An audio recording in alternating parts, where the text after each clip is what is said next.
যে কোনো বিপদ আপদ বা কঠিন সময় যে তিনটা কন্টিনিউয়াসলি পড়বেন আর আল্লাহর কাছে দুহাত তুলে দোয়া করবেন, ইনশাআল্লাহ আল্লাহ তাআলা শিফা দান করবেন। এক ভাই লিখেছেন, আমার মেয়ে গুরুতর অসুস্থ, তার সুস্থতার জন্য আমাকে একটা আমল বলে দিন এবং আমার মেয়ের জন্য দোয়া করবেন। আমরা সবাই দোয়া করি এই ভাইয়ের মেয়ের জন্য, আল্লাহ রাব্বুল আলামিন তার মেয়েকে পরিপূর্ণ শিফা কামাল আজলা দান করেন। আমরা অনেকেই অসুস্থ বা আমাদের পরিবারের সদস্যরা অসুস্থ, অনেকেই আমরা এটা নিয়ে পেরেশানিতে আছি। আল্লাহ রাব্বুল আলামিন সবার সমস্ত অসুস্থ রোগীদেরকে সুস্থতা দান করেন, সবার সমস্ত পেরেশানিগুলো আল্লাহ রাব্বুল আলামিন দূর করে দেন। আর সেই সাথে আমলের ব্যাপারে বলবো যে কোনো অসুস্থতা, যে কোনো বিপদ আপদে মুসিবতে সবচেয়ে বড় আমল, সবচেয়ে প্রধান আমল হলো যে আল্লাহ রাব্বুল আলামিনের কাছে দুহাত তুলে, সম্ভব হলে 2 রাকাত নামাজ পড়ে বা যে কোনো নামাজের পর বা সাধারণ সময়েও আল্লাহর কাছে দুহাত তুলে আল্লাহ তাআলার কাছে চোখের পানি ফেলে বা কায়মনোবাক্যে আপনি দোয়া করবেন, আল্লাহ আমার অমুক সন্তান অসুস্থ, আপনি তাকে শেফা দান করেন। মন খুলে দোয়া করবেন। আমরা দোয়ার ব্যাপারে অনেক বেশি কার্পণ্য করি, আমরা হুজুরদের কাছে দোয়া চাই, কিন্তু নিজের দোয়া নিজে অনেকে করি না, করতে জানি না। এই জন্য ভাই, নিজের সন্তানের অসুস্থতার জন্য নিজে আল্লাহর কাছে লম্বা সময় নিয়ে দোয়া করবেন। দোয়া করতে কোনো মায়ের পেঁচালা শব্দ লাগে না। আমরা মনে করি হুজুররা কত মায়ের পেঁচ দিয়া, সুটটুট দিয়া, কবিতা ছন্দ গাইয়া টাইয়া দোয়া করে বোধ হয়। এত কিছু দরকার নাই ভাই। আল্লাহ তাআলা মায়ের পেঁচালা কথা দেখেন না, আল্লাহ দেখেন অন্তরের ব্যথা। আপনি আল্লাহর কাছে আল্লাহর প্রশংসা করে, নবী সাল্লাল্লাহু আলাইহি ওয়াসাল্লাম দুরূদ প্রেরণ করে দুহাত তুলে সাদা মাঠাভাবে বলেন, আল্লাহ আমার মেয়েটাকে সুস্থ করে দেন, আমার কোনো ভুল হলে আমাকে মাফ করে দেন, মেয়েটাকে সুস্থ করে দেন। আল্লাহর কাছে আপনি কায়মনোবাক্যে দোয়া করেন, এটা হবে সবচেয়ে বড় আমল। এর পাশাপাশি স্পেশালি যে কোনো বিপদ আপদ বা কঠিন সময় ইস্তেগফার এবং দুরুদ এবং দোয়া ইউনুস লা ইলাহা ইল্লা আনতা সুবহানাকা ইন্নী কুনতু মিনাজ জালিমিন, আর দুরুদ ইব্রাহিম আল্লাহুম্মা সাল্লি আলা মুহাম্মদ ওয়া আলা আলি মুহাম্মদ, বা যে কোনো দুরুদ, আর ইস্তেগফার আস্তাগফিরুল্লাহ আল্লাযী লা ইলাহা ইল্লা হুয়াল হাইয়ুল কাইয়্যুম ওয়া আতুবু ইলাইহি, অথবা আল্লাহুম্মা আনতা রাব্বি লা ইলাহা ইল্লা আনতা, অথবা শুধু আস্তাগফিরুল্লাহ। এই ইস্তেগফার বেশি বেশি করে পড়বেন। তাহলে দুরুদ, ইস্তেগফার, দোয়া ইউনুস, এই তিনটা কন্টিনিউয়াসলি পড়বেন আর আল্লাহর কাছে দুহাত তুলে দোয়া করবেন, ইনশাআল্লাহ আল্লাহ তাআলা শিফা দান করবেন। বিশেষ করে অসুস্থতা হলে, অসুস্থ থেকে আরোগ্য লাভের জন্য, ব্যথা হলে, জ্বর হলে তার জন্য দোয়া আছে আলাদা। এছাড়া অন্য কোনো অসুস্থতা হলে জেনারেল সাধারণ দোয়া আল্লাহ তাআলার কাছে করবেন। আমরা দোয়া করি আবারও আল্লাহ তাআলা আমাদের ভাইয়ের মেয়েকে পরিপূর্ণ শিফা দান করেন। আমি একজন কলেজের ছাত্র, আমি কোরআন হাদিস ও আব্দুল্লাহ জাহাঙ্গীর স্যারের বই পড়ে আমল করি। এতে সমাজের অনেকে আমাকে ওয়াহাবি আহলে হাদিস বলে গালি দেয় এবং কোরআন হাদিস পড়তে নিষেধ করে, কারণ এসব নাকি আহলে হাদিসের আমল। এখন আমার করণীয় কি? কোরআন হাদিস পড়লে যদি কেউ আহলে হাদিস হয়ে যায় তাহলে সেটাই ভালো। আপনি আহলে হাদিস হয়ে যাবেন কোরআন হাদিস পড়লে, এটা যদি কেউ বলে, এটা তার মূর্খতা ছাড়া আর কিছু না। কোরআন হাদিস তো শুধু আহলে হাদিসের কেন, এটা সবার না, এটা মুসলমানদের, শুধু মুসলমানদের না, গোটা বিশ্বের সকল মানুষের জন্য। আল্লাহ কোরআনে বলেছেন হুদাল লিন্নাস, কোরআন পথ দেখাবে সকল মানুষকে, বিশ্ব মানবতাকে। অতএব মুসলমান হোক আর অমুসলমান হোক, কোরআন সবার জন্য গাইড বুক, অর্থাৎ অন্য অমুসলিমরাও যদি হেদায়েত চায় তাহলে কোরআনে সে হেদায়েতের গাইডলাইন বলা আছে।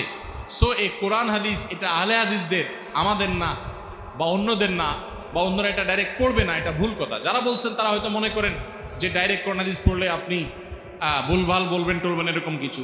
কোরআন হাদিসে আপনি নিজে নিজে তো আর পড়বেন না, নিশ্চয়ই কোনো আলিম, কোনো উস্তাজ, কারো সহযোগিতা নেবেন। কারণ আপনি কোরআন বোঝার জন্য, হাদিস বোঝার জন্য আপনার একজন পরামর্শক বা একাধিক পরামর্শক বা উস্তাজ, তাদের গাইডেন্স আপনার জন্য খুবই গুরুত্বপূর্ণ, সেটা আপনার মাথায় রাখতে হবে। কিন্তু কোরআন হাদিস আমাদেরকে পড়তেই হবে, কোরআন হাদিস পড়ার কোনো বিকল্প নাই। পুলিশের চাকরি করে একজন নবী বিদ্বেষী জঘন্য উক্তি করেছে, এদের সম্পর্কে ইসলাম কি বলে? প্রিয় নবী সাল্লাল্লাহু আলাইহি সাল্লাম সম্পর্কে যদি কেউ কটূক্তি করে, নোংরা কোনো কথা বলে, ইসলামের বিচার, ইসলামের দণ্ডবিধিতে, ইসলামের আইনে এইরকম ব্যক্তি যদি তওবা করে ফিরে আসে, তাকে তওবার সুযোগ দেওয়ার কথা বলা আছে। যদি সে তওবা না করে তাহলে সর্বোচ্চ চরম শাস্তি তাকে দেওয়ার নির্দেশ ইসলাম দিয়েছে। মৃত্যুদণ্ডের কথা ইসলাম দিয়ে বলেছে, এবং এরপরে পৃথিবীর কোনো আলেমের কোনো ভিন্ন মত নেই। এটা হল ইসলামিক বিচার ব্যবস্থা থাকলে ইসলাম বিচারিকভাবে তার এই মৃত্যুদণ্ড কার্যকর করবার নির্দেশ দান করে। জনগণ, এদেশের বেশিরভাগ মানুষই ধার্মিক, ধর্মপ্রাণ, এদেশে মানুষের অনেক, আমরা মানুষের আমাদের ভুল ভাবটি আছে, কিন্তু ধর্মপ্রাণ, ধর্মের বিষয়ে এদেশের মানুষের আন্তরিকতা, আবেগের ঘাটতি নাই, জ্ঞানের ঘাটতি থাকতে পারে। আমরা অনেক ক্ষেত্রে ধার্মিকতা হয়তো আমাদের আছে, কিন্তু অনেক ক্ষেত্রে ত্রুটিও আছে। আমরা দুইটাকে একসাথে চলতে চাই, না বুঝে না জেনে, সেরকম অনেক ঝামেলা বা ত্রুটির জায়গা আমাদের থাকতে পারে। কিন্তু এদেশের মানুষের মধ্যে ধার্মিকতা আছে বা ধর্মপ্রাণ দেশের মানুষ। ধর্মপ্রাণ জনগণের ট্যাক্সের টাকায় চাকরি করবে একজন মানুষ, আর সেই ধর্মপ্রাণ জনগণের অনুভূতিতে আঘাত করবে, এটা কোনোভাবে কোনো যুক্তিতে মেনে নেওয়া যায় না। যে পুলিশ অফিসারের ব্যাপারে কথা উঠেছে, আমি দেখেছি তার অনেকগুলো মন্তব্য, যদি অনেক আগে করেছেন তিনি এই মন্তব্যগুলো, কিন্তু তিনি এখনো সোশ্যাল মিডিয়াতে অ্যাক্টিভ আছেন। তিনি তার এই মন্তব্যগুলো প্রত্যাহার করেছেন, এরকম কোনো বক্তব্য, এরকম কোনো লেখনী নাই যে তিনি ভুল স্বীকার করেছেন, তার অবস্থান থেকে ফিরে এসেছেন, তিনি স্পষ্ট ঘোষণা দিয়েছেন, এরকম কোনো কথা নেই। তিনি আমাদের প্রিয় নবী সাল্লাল্লাহু আলাইহি সাল্লাম সম্পর্কে, আম্মা জানা আয়েশা রাদিয়াল্লাহু তাআলা সম্পর্কে এমন জঘন্য মন্তব্য করেছেন যে এই দেশের কোনো পুলিশ অফিসার, এই দেশের ধর্মপ্রাণ জনগণের ট্যাক্সের টাকায় যার চাকরি বাকরির সকল সুযোগ সুবিধা সে পায়, যার পোশাক আশাক বেতন ভাতা সবকিছু ধর্মপ্রাণ মানুষের ট্যাক্সের টাকায় হয়, সেই লোক জনগণের ট্যাক্সের টাকা খেয়ে জনগণের অনুভূতিতে, ধর্মানুভূতিতে আঘাত করা, আমাদের প্রাণের নবী সাল্লাল্লাহু আলাইহি সাল্লামের স্ত্রীকে নিয়ে, আমাদের উম্মুল মুমিনিন মুসলমানদের মা আয়েশা তাআলাকে নিয়ে কটূক্তি করবে, এটা কোনোদিনই কোনোভাবেই মুসলমান মেনে নিতে পারে না। আমরা জোরালোভাবে দাবি রাখতে চাই ঊর্ধ্বতন কর্তৃপক্ষের কাছে যে গোটা বাহিনীকে কলঙ্কিত করার মতো এরকম যে মানুষ আছে তাদেরকে বরখাস্ত করে তাদের বিচারে মুখোমুখি করা হোক, বিভাগীয় তদন্ত করে তাদেরকে তাদের এই অপকর্মের প্রায়শ্চিত্ত তাদেরকে করতে বাধ্য করা হোক। কারণ আমরা জানি আমাদের অনেক পুলিশ ভাইরা আছে, মানুষ হিসাবে তাদের যত ভুল ত্রুটি থাকুক, অনেক পুলিশ ভাইরা আছেন ধার্মিক, নামাজ কালাম পড়েন, অনেক আছেন হালাল হারাম মেনটেন করেন, যত সমস্যাই থাকুক অনেক পুলিশ ভাইরা আছেন যারা চেষ্টা করেন আল্লাহকে স্মরণ করতে। কিন্তু এরকম দুই একজন কুলাঙ্গার যে প্রিয় নবী সাল্লাল্লাহু আলাইহি ওয়াসাল্লাম সম্পর্কে কটূক্তি করে, তার স্ত্রী সহধর্মিণী আয়েশা রাদিয়াল্লাহু আনহা সম্পর্কে কটূক্তি করে, জঘন্য উক্তি, আমি সেগুলো কোট করতে পারবো না, না হলে আমি কোট করতাম। এরকম জঘন্য উক্তি যে করে তাকে অবশ্যই বিচারের আওতায় আনতে হবে।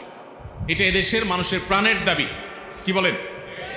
এদেশের মানুষ সবকিছু মেনে নিলেও, সবকিছু সহ্য করলেও প্রিয় নবী সাল্লাল্লাহু আলাইহি ওয়াসাল্লাম অপমান কোনো দিন সহ্য করেনি। এদেশে প্রিয় নবী সাল্লাল্লাহু আলাইহি ওয়াসাল্লামের অপমান সহ্য করার ইতিহাস কখনো, সবকিছু মেনে নিলেও মুসলমানরা এদেশে কখনো প্রিয় নবী সাল্লাল্লাহু আলাইহি ওয়াসাল্লাম অপমান সহ্য করেনি। অতএব আমি আশা করব যে এই কুলাঙ্গারকে একজনের জন্য কেন গোটা বাহিনী তার এই কলঙ্কের দায় নিয়ে বেড়াবে, বরং তাকে উপযুক্ত শাস্তি দেওয়ার মাধ্যমে, তাকে বরখাস্ত করার মাধ্যমে গোটা বাহিনী তারা কলঙ্ক মুক্ত হওয়ার চেষ্টা করবে। অন্তত তার এই অপকর্ম, এটাকে যে তারা সমর্থন করে না এটা তারা প্রমাণ করবে, এটা আমি আশা করি এবং জোরালোভাবে বিশ্বাস করি। এবং তাদের প্রতি সে উদাত্ত আহ্বানও আমি রাখি যে ইমানের দাবি থেকেও এবং দেশের শান্তি শৃঙ্খলা, বিশেষ করে জনগণের যে আপনার ইমানি চেতনা আছে সেটার প্রতি শ্রদ্ধা দেখিয়ে এটি করা উচিত। এবং আমাদের সংবিধানও কোনো মানুষের ধর্মীয় অনুভূতিতে আঘাত হানার অনুমতি আমাদেরকে দেয় না। এমনকি আমরা মুসলমানরাও অন্য কোনো ধর্মের মানুষের কোনো ধর্ম নিয়ে, ধর্মীয় ব্যক্তি নিয়ে কোনো কটূক্তি করা, নোংরা মন্তব্য করা, তাদেরকে হার্ট করতে পারে, হিট করতে পারে, এরকম কথা বলার শিক্ষা ইসলাম আমাদেরকে দেয় না। কোরআনে আল্লাহ তাআলা নিষেধ করেছেন যে তোমরা তাদের উপাস্যদেরকে গালমন্দ করো না, বা যারা উপাসনা করে আল্লাহ ছাড়া অন্য কাউকে তাদের গালমন্দ করো না, আল্লাহ নিষেধ করেছেন। তাহলে আমরা আশা করব যে এই পুলিশ অফিসারের দৃষ্টান্তমূলক শাস্তি দেওয়া হবে, যে প্রিয় নবী সাল্লাল্লাহু আলাইহি ওয়াসাল্লাম এবং আম্মা জানা আয়েশা সম্পর্কে জঘন্য এবং নোংরা ভয়ঙ্করভাবে তার নিয়ে কটূক্তি করেছে এবং বাজে কথা বলেছে। কি বাজে কথা বলেছে আমি সেটা মুখ দিয়ে উচ্চারণ করতে চাচ্ছি না, এই নোংরা কথাগুলো আমার মুখ দিয়ে উচ্চারণ করতে চাচ্ছি না, সোশ্যাল মিডিয়াতে আপনারা ঘাটলে দেখতে পাবেন। অতএব জনগণের, ধর্মপ্রাণ জনগণের ট্যাক্সের টাকায় যার পোশাক আশাক, খাওয়া দাওয়া, বেতন ভাতা হয়, কত বড় নিমক হারাম হলে, কত বড় নির্লজ্জ হলে, কত বড় বেহায়া হলে সেই জনগণের ধর্মানুভূতিতে আঘাত হওয়ার দুঃসাহস করে। আমরা দোয়া করি আল্লাহ রাব্বুল আলামিন এই লোকটাকে হেদায়েত দান করুন, তিনি তার ভুল বুঝতে পেরে প্রকাশ্যে তওবা করে তার অবস্থান থেকে ফিরে আসুন। আমরা সেই আহ্বান তার প্রতিও রাখছি। আল্লাহ তাআলা আমাদের সবাইকে তওবা করার তৌফিক নসিব করুন।